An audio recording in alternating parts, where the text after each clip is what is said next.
સમાચાર મહેસાણાથી ગણપત યુનિવર્સિટીમાં કેમ્પસમાં નમાજને લઈને વિવાદ. વિદ્યાર્થીઓ નમાજ પડતા હોવાને લઈને વિવાદ થયો છે. હિન્દુ સંગઠનોએ નોંધાવ્યો છે વિરોધ. યુનિવર્સિટીના ગેટની બહાર હનુમાન ચાલીસાના કર્યા પાઠ.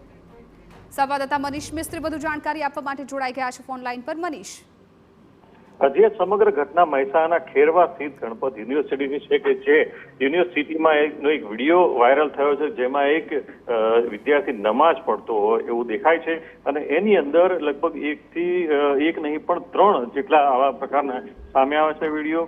અને નમાજ પડતા વિડીયોને વાયરલ થતા જ હિન્દુ સંગઠનોએ યુનિવર્સિટી કેમ્પસ અને ગેટ આગળ હંગામો કર્યો અને ત્યાં આગળ જ જય શ્રી રામના નારા લગાવ્યા અને હનુમાન ચાલીસા બહાર શરૂ કરી વિરોધ નોંધાવ્યો હતો. અને સ્થળ પર હિન્દુ સંગઠનો દ્વારા કેટલાક યુવાનો દ્વારા ગંગાજળ પણ છાંટી આ સમગ્ર મામલાનો વિરોધ દર્શાવવામાં આવ્યો છે. જો કે આ સમગ્ર મામલે હજી યુનિવર્સિટી તરફથી કોઈ પણ પ્રકારનું સત્તાવાર નિવેદન સામે નથી આવ્યું. ત્યારે આ જે હિન્દુ સંગઠન યુવાનો છે એ આ પ્રકારે વિરોધ નોંધાવી પોતાનો રોષ વ્યક્ત કરી રહ્યા છે. જી બિલકુલ મનીષ, આભાર સમગ્ર માહિતી બદલ. તો આપ વિડીયોમાં પણ જોઈ શકો છો કે કેવી રીતે ગણપત યુનિવર્સિટીના કેમ્પસમાં એક વિદ્યાર્થી છે એ નમાજ પડે છે, જેનો વિરોધ પણ કરવામાં આવ્યો છે.